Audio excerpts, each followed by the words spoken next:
Well, obviously, last home game, so senior night for Akeem and Darren. Um, I think with Akeem first, it's always with a fifth-year senior, it's difficult on those guys just because the hourglass right away. And he has been acclimated, or he has acclimated himself terrifically. Been all about the team from day one. To become the leader of the team. Nate is obviously a very good leader, and Murph, but to become the emotional leader is a testament to him. He has made a lot of big shots, made a lot of big plays. So he was a terrific addition, and very happy to have him. And Darren Haw as well. I mean, Darren hasn't played a whole lot, obviously, but I gave him a scholarship, and I think that shows what I think about him as a person and as a member of this team. He's a great kid. Everybody loves him. He's always ready in practice, and he's been terrific as well. So with those two guys, they've been great, and hopefully we can send them off the right way. Richard, when you have a grad transfer come in, do you ever worry or wonder about kind of what their agenda is or what their mindset is in the program with them? Yeah, it's hard. It's not as easy as people think to bring in a fifth-year guy, because they do need to play. It's not going to work if they're not playing, and I don't blame them. So you got to get them to a point where they're good enough to play right away. And then you wonder, why are you transferring? What's the deal? For him, he didn't want to transfer. His coach was fired. I think they were all pretty excited. All those guys were about their team at Milwaukee. So I really connected with him on his visit. Really liked him a lot. Obviously came in and they beat us. That helped, and he was a good player there. So you got to get the right fifth-year senior because I probably not talked about a lot, but there's probably a lot that have not worked. We've been lucky with Malik and Akeem. They've both worked. I think it just depends on the team. I think people do forget we're one of the youngest teams in the country. So it made sense to bring in another guy. So just depends on every roster that you have. How did it happen so quick? I mean, he wasn't here until September. How did what happen so quick? Just, him turning into the emotional leader, that transformation, but he's not here all summer. I remember when he came. Yeah, it was a bit of an adjustment. And I remember when he first came, and we hadn't put a whole lot in over the summer. A lot of it was skill work over the summer. But his first practice, I told Akeem, all right, stand on the side, just pay attention to this play we're going to put in. And I remember looking at him, and he looked like a pro who had just been traded because he was just like, okay, yeah, I got that. All right, no problem. And he came in, he was able to do it right away. So he's got a good understanding of the game, works extremely hard on his game. Lives in the gym. I mean, morning, night, and he's a likable guy. So I think when you're a good player, you work hard, and people like you. Those are the qualities for young people that they want to have with, from a leadership standpoint. Richard, no matter what happens tomorrow, this whole year at Williams Arena has been kind of off the charts in terms of the way games have been played, the finishes, even the ones you've lost. Can you give some perspective on that, on what this arena has been like to see it come alive and to see the quality of the games, I guess, played and finishes? There've been some terrific finishes. Some haven't gone our way, some have. And the environments have been great. But I think what makes me most proud of this year is our guys earned it. Those fans are our fans, if that makes any sense, because, there weren't great crowds at the beginning. And I don't blame people. People were skeptical. But our guys, with the way that they played, obviously winning helps. They earned them back. So I told them after the game, and I'll continue to tell them, be proud. Be proud that you sold out Penn State.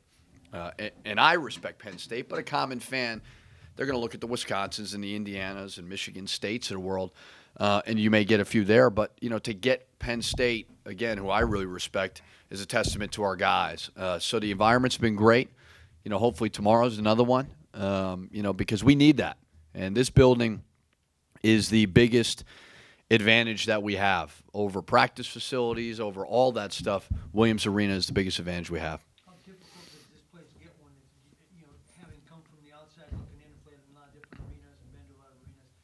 where does this rank in terms of a road team coming in? It's it's one of the best I've been to.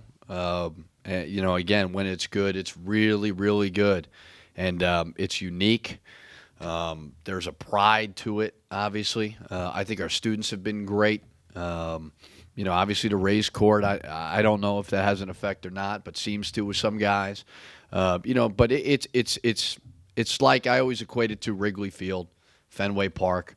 It's just got so many similarities to it. And I know that people, when you got a good team, they want to be a part of it. It seems like that's been that way this year.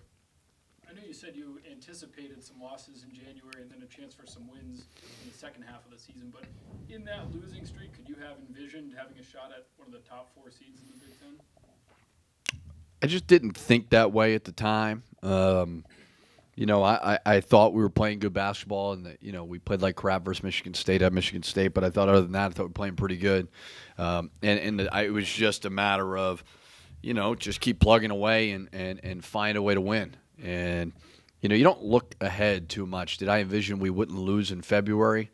I never really thought about that. But you just kind of try to take it one day at a time and hope that the wins will kind of stack up. And fortunately, they did.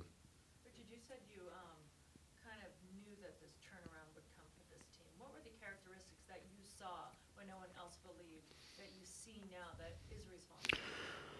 Well, I think people tend to forget we were pretty close last year in certain games, and I don't remember specifically, but we were starting to break through. If you were paying attention with a young team and then with 2 transfers sitting out plus a good recruiting class, and we weren't winning them. Then we won the Maryland game. Then we won the Rutgers game, and I thought, okay, we're going to finish kind of like the Wolves did, I thought. The Wolves finished strong with a young team. I envisioned that, and then had to suspend some guys. Joey broke his foot. Or did he break his foot? Yeah, he broke his foot. And it was like impossible. But I still felt like, okay, with the transfers, because I saw those guys every day, and I knew they'd make this team more complete. I knew Bakari would be better when he played a little bit less minutes, because I thought Reggie was going to play a lot of minutes. I thought Devontae was going to make a big impact. And then seeing Amir, Michael, locally, and then Eric, I just thought it would just be a much more complete team. And I did think that last year, as painful as it was going to be beneficial for those guys. Richard, did Reggie do anything differently in terms of not fouling? Other than not swiping a guy on the hand or something like that? Was there a different approach or anything that allowed you to? I'd love to give you like an intelligent. Yeah, I talked to him and fundamentally worked on something. No, he didn't do anything different.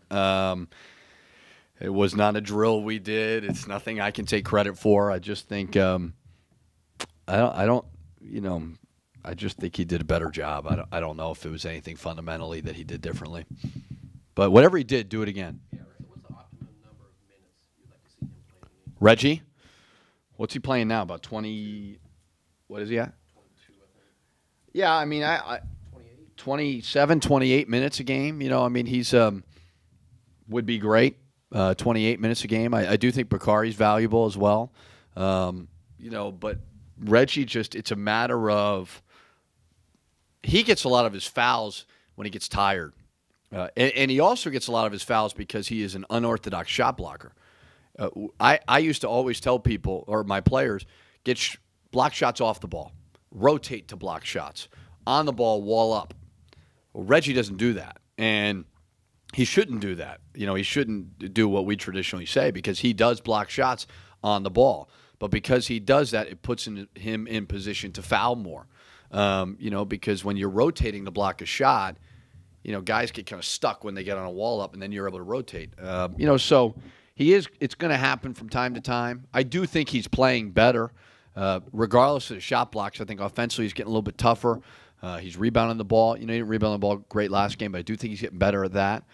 So I do think next year he'll have a terrific year. I think this has been a really good learning experience for him. Is the double bye, is that a big motivation or something you throw out there that, They're aware of it, certainly. I think right now, this time of year, it'd be great to get a double bye. But I think there's just so much at stake this time of year for us in a good way. Every win you get, you improve your seeding. Every win you get, you improve your conference tournament seeding. So, that's been the focus more than anything is I'm not explaining to them how you can get a double bye. Basically, my point to them is let's go, do our best to beat a very good team in Nebraska. But other than that, not because there's so many other things that could happen that you try not to worry about too much. When you mentioned enjoying the journey, not so much where you get there, do you think that just that philosophy takes the pressure off them? I think my point is this. I've been lucky to be a part of some NCAA tournament runs, and I've grown up around it my whole life. And at the end of the day, there's really only one team that leaves happy, and that's the one that wins it. And I've always thought after it happens, like I was an assistant coach. I want to say I went to 3 Elite Eights and a Final Four in 5 years. And you always sit back and you just, when you're in a locker room and the season's over, you always reflect back to the games and the practices and those things that you were a part of at the current moment.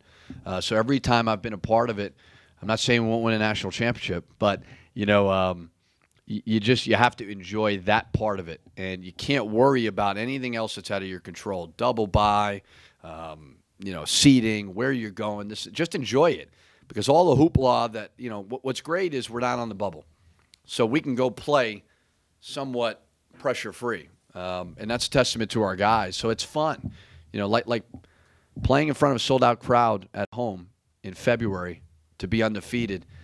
That's fun, enjoy that. And just like tomorrow, hopefully our guys are excited about playing a tough team, and don't worry about anything else because that'll take care of itself.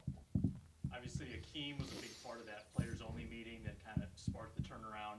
Did you see a change in him after that losing streak, whether it was in practice or on the bench? No, he's always been pretty good. I think the players-only meeting, what was good about it was they finally took ownership of their actions, and that's hard for young people to do, and it's kind of uncomfortable for a coach to talk about because, are you throwing your players under the bus or, all that nonsense. That's not what you're doing. But the way that you have to do it, like we all have to get better, but you've got to do it at the end of games. And I think they all kind of put themselves out there and said, okay, we've got to do certain, like we can all get better. But they just took ownership of their play at the end of games. And that's extremely important. Have you seen Akeem in the guys' ears at all this year, though, sort of a player-coach type figure? Yeah, I mean, he's very vocal, very vocal. Like when we review the scout, for instance, the day before a game or 2 days before a game, every play that we present, he's the first one to say, oh, what's the play call? Or, how we go? Like, he's the one.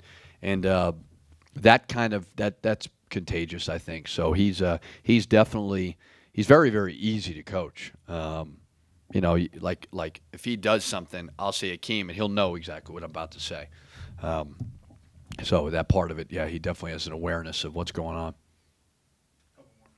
When you're obviously an assistant, you had a lot of success. You ever been part of a turnaround like this before you were like at the Louisville, Florida, of the world? I don't think Louisville or Florida ever had any 8-win seasons. Right, but before that. Duquesne, we had actually a pretty good turnaround. I want to say we won like 3 games a year before. I wasn't a part. The coach had gotten fired, and we had, but it's nothing like this. So it's been great to see. It's fun to be a part of, and so hopefully we can keep it rolling. Your name's being mentioned for Big Ten Coach of the Year from where you were last year to now, to see the praise, respect coming for your program and yourself, even with your peers and other people. I mean, It's better than the alternative. I don't know. I mean, I think it's such a 180 that we almost laugh about it a little bit. Just because it was so hard last year, and that's just the nature of this business. You should be fired one day, you don't know what you're doing, to now you're a good coach again. So it's just I try not to buy into it too much. If somebody stops me and says something nice, I appreciate it, and I say thank you, or an email or something. That means it's nice. But other than that, you just kind of go with the flow. Tim Miles, a good friend of yours, he had a huge turnaround earlier in his Nebraska career. Now he's kind of in the position you were last year, where there's a lot of, you know, frustration from fans and everything. I mean, have you been able to communicate with him at all? Yeah, fans are frustrated. That's what fans are. They're frustrated everywhere. But yeah, I talk to him a lot. I do consider him a friend. It doesn't make a whole lot of sense to me that somebody would want him fired. They're extremely young. They've had injuries. They play extremely hard. You know, they fight for him. He's recruiting well. He's selling that place out. I mean, I don't know how much traditional success Nebraska's had in basketball, but, you know, he took them to an NCAA tournament, and they're as tough as any team to play against. And so he's got my respect. I mean, you know, not that my opinion matters a whole lot in this, but it doesn't make much sense that people are talking like that. But, you know, we all go through it. And I think he'll be just fine. I hope. All righty. Thanks.